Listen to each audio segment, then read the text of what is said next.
Okay, so I'm just going to talk a bit about the heat pump project that we did in Pompey. Um,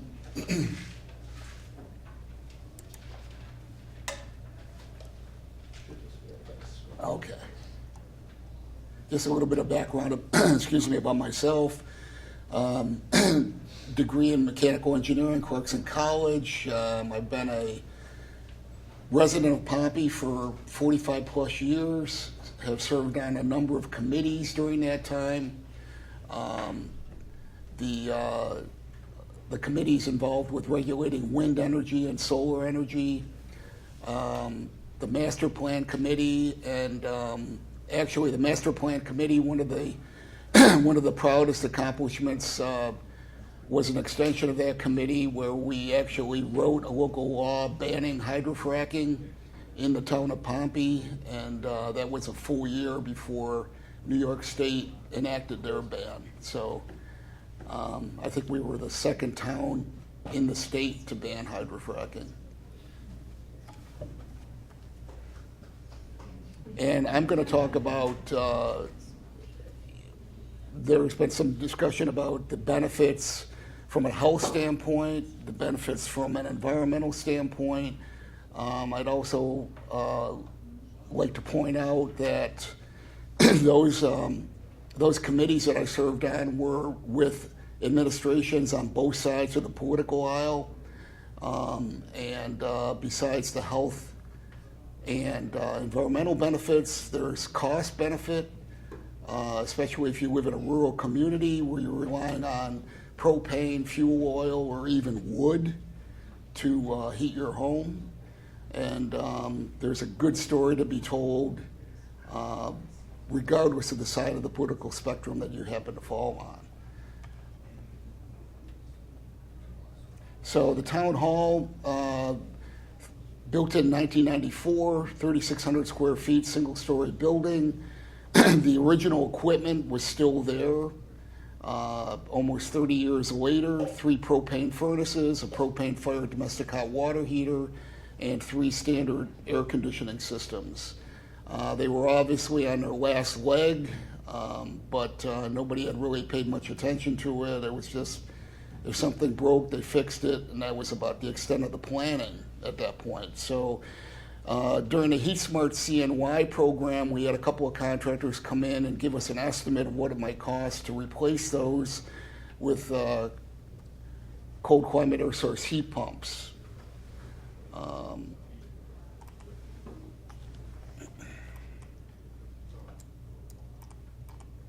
For some reason, I can't get it to move. There we go.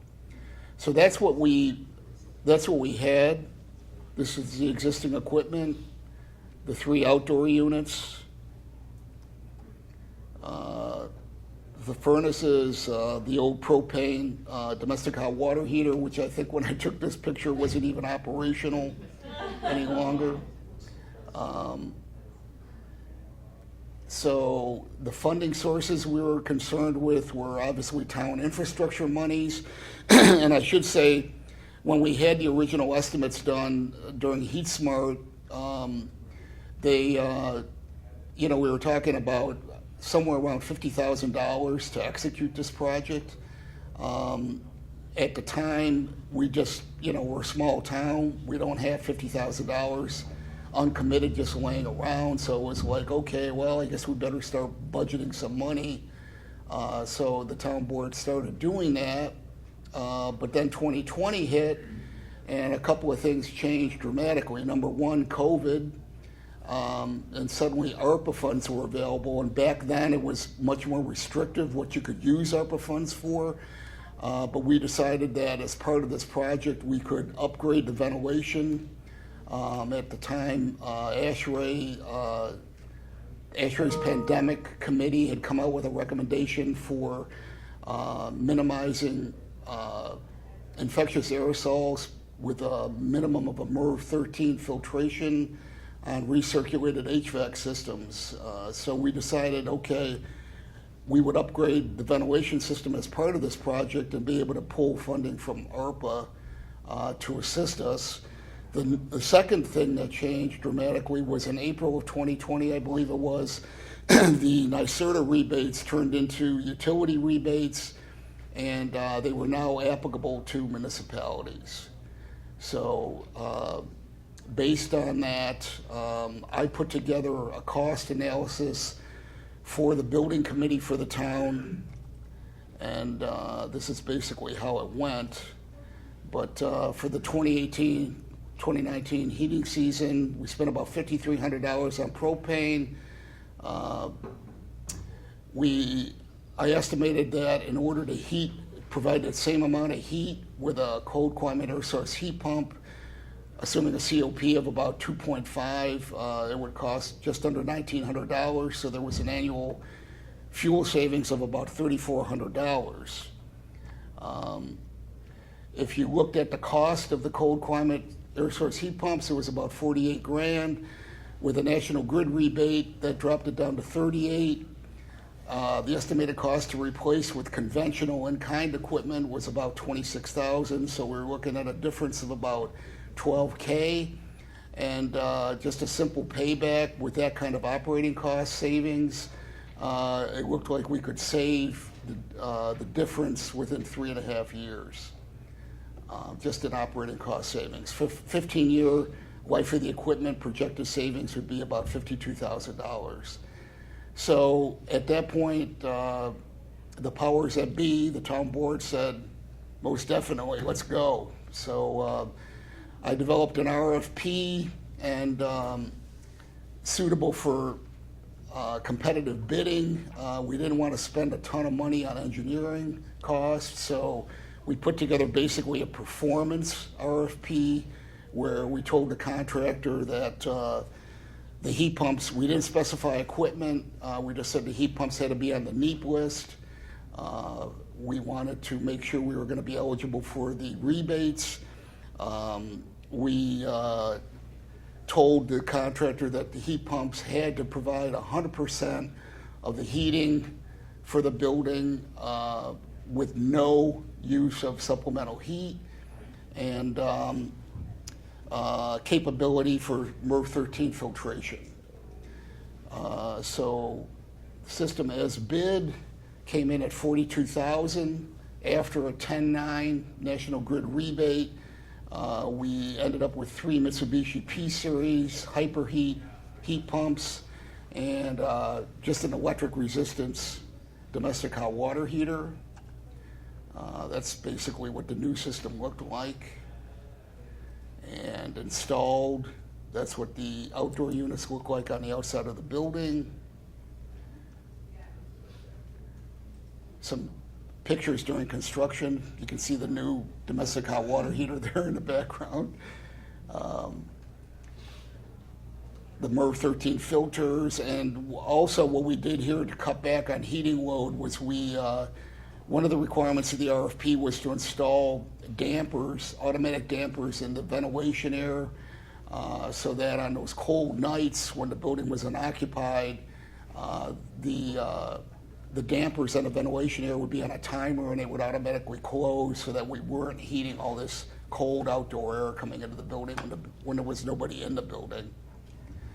So just looking at performance quickly, after the first year of operation, I compared what our 2019 energy usage was to 2023 energy usage. 3,200 gallons of propane in 2019, and that was the cost of the electrical in 2023 was just under $5,000. Do some corrections on the expected propane use in 2023 for the fact that 2023 was a warmer year. And that the conventional equipment would be about 95% efficient, so that would translate to about 2,470 gallons of propane. And one thing that did change was we got on an OGS contract for propane, so that we were actually paying in 2023 a much lower price for propane than what we had been paying in 2019. But based on the calculations, the cost of equipment went up because of COVID. The estimated cost to replace in kind went up as well. The difference would have been about $10,000. And based on the savings that we realized in the first year, we're projecting that within 5 years, we will have paid for the difference. That's it.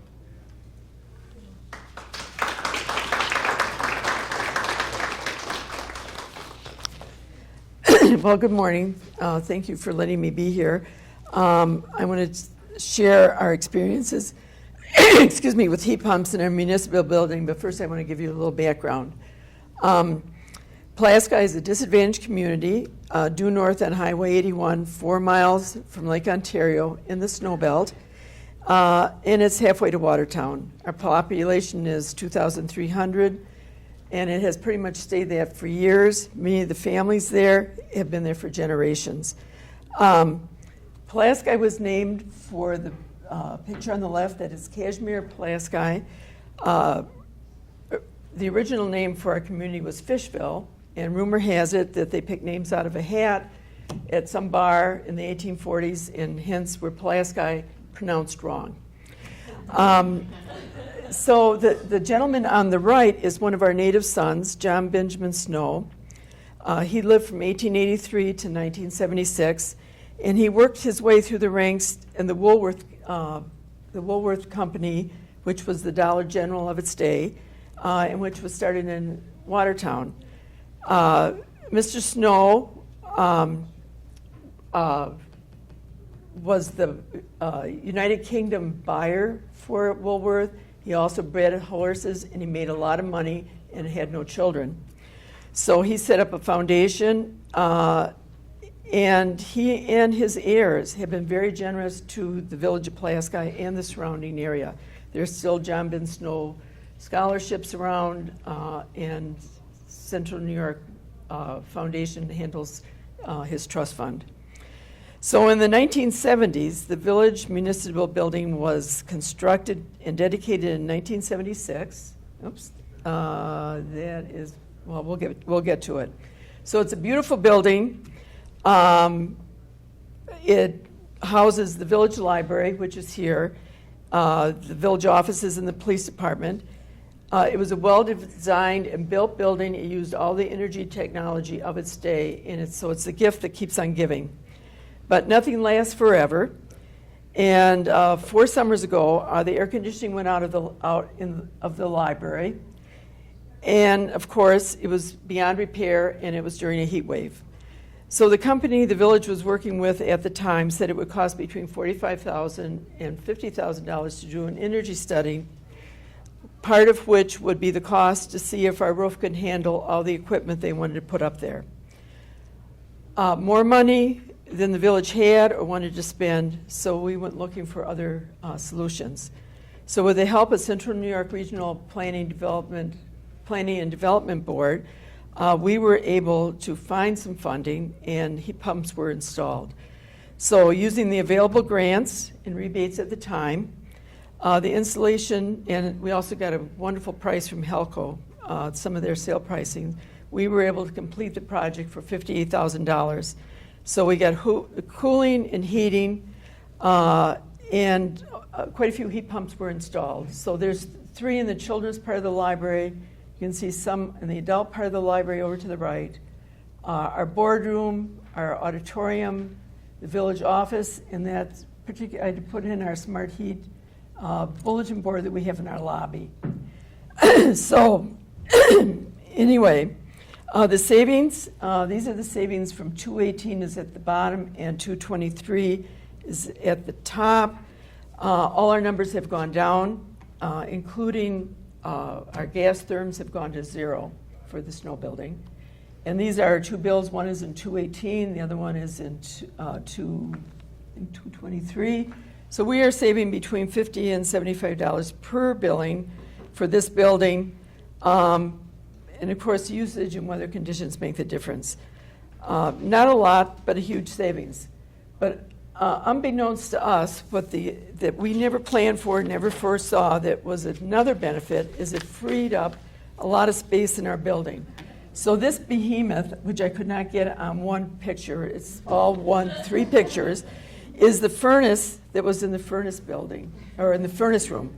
So we, right now, this was the original floor plan for the snow building. Police department is the lower pink spot. Code office is the upper pink spot. So what we are in the process of doing is, with the help of emptying two other spaces, emptying the furnace room, we're going to flip our police office into the orange spot. Codes is going to go down and have more space where the police department couldn't be. That is a considerable savings. I mean, policing has certainly changed since the 1970s. More record keeping, more technical equipment, and also now the Oswego County Sheriffs use our police department as a northern substation. So the savings here is in the thousands. So I'm sorry I didn't, we had internet problems yesterday. Anything that could go wrong went wrong. So I'm sorry I don't have a picture of the outside of our building, but it is a beautiful building. It's the Snow Memorial Building. The other thing I'd like to put in a plug for is for the Climate Smart Community Program and the Clean Energy Community Program. We have done nothing but benefit from that. Right now we're in negotiations to get under contract with NYSERDA because we have $155,000 coming to the village. We're going to buy 2 electric pickups, one for DPW, one for the police department, and then with the money left over, we're going to do more energy upgrades on our DPW. So, okay, thank you. At the Central York Regional Planning and Development Board. I run the Energy Smart CNY program, and previous to that, I ran the Heat Smart CNY program with Alliance for a Green Economy. I was asked by the town of Hamilton to share their case study today. They could not be here in person, so we were, as a planning board, adjacent to this study, this project, with some of the funding, and going to share some lessons learned, highlighting the importance of looking at how you use a building and how the building is insulated when you're doing building electrification. So the town of Hamilton, Department of Public Works, their highway department garage, it's a 8,000 square foot building built in 1972. Previously was heated with an oil furnace, was using about 3,700 gallons of oil a year to heat it. And they, in 2019, converted that to a geothermally heated system for half of the garage. So there's basically 2 major components to this very large cavernous building. One was where they bring in and out all of the salt trucks and the snow plows and all of that. And then the other part was sort of their shop where they'd bring one of those trucks in at a time to do the maintenance on them. And then there was a small office space to it. So they're using that maintenance shop and the office space is what they were heating. They turned into a geothermal heated system. So they did a 10-ton open loop water to air geothermal heat system. They used 2 Geostar dual hydronic systems. Their geothermal ground loops are about 400 feet deep. At the time, that was the legal limit in New York State. And it used variable speed flow center. The way that they installed it, they had return air grills located at the floor and some air supply registers up top. And the early feedback when we did our first case study with them was that they were finding that it was heating more of the garage than they expected, which was great. Here's some ideas of what it looks like. These are the 2 geothermal heat pumps in their small office space there. And this is a buffer tank. So basically it heats the water here, the water goes there, and then they would use it through air exchangers to provide hot air coming here. Now you can see this is a cavernous space. And do you see insulation up here at all? No. So we'll get to that in a moment. The anticipated savings for oil use, they expected to cut their oil use in half. Again, they were still using oil in the section that has the DPW trucks coming in and out all the time because they had to get the heat up really high to help get the snow coming off of them, all that sort of thing. They tended to use some of their waste fuel oil too to power that. But for the areas that they were heating otherwise, they expected to be saving considerable amounts of their energy costs in that work. So they paid for this. The initial cost was about $77,000. There was a $50,000 NYSERDA grant that came from the Clean Energy Communities program. They had gone through a number of different actions and earned that grant. They had about $12,000 investment by others in the community, and then the final cost to the town was about $15,000, which is unheard of for doing a heating system these days anywhere. The operating costs, this is the comparison provided by NP Environmental, who did the installation. You can see here's the estimated heating cost for geothermal heat pumps. We're looking at about $3,500 a year. Fuel oil, this was their use up here in terms of cost, about $7,000. What we did not get from the town of Hamilton was a breakdown of how it actually has been working, but I do have two bills from January 2021 and February 2022, which show that on a month-to-month basis, it actually would be within that heating cost. You know, they're only spending $500 in January 2021 to heat the space with the geothermal system. So lessons learned. The space between the shop, which is where we are here, and the garage space here had this big doorway between it, and it had these sliding doors that were insulated to go across it. When you're looking to design a geothermal system or an air source heat pump system, it's important to understand how your building is used. And so what they found was that while there's these insulated doors that went across there, they found that they left them open more often than not as they moved trucks in and out. It was a pain to move them.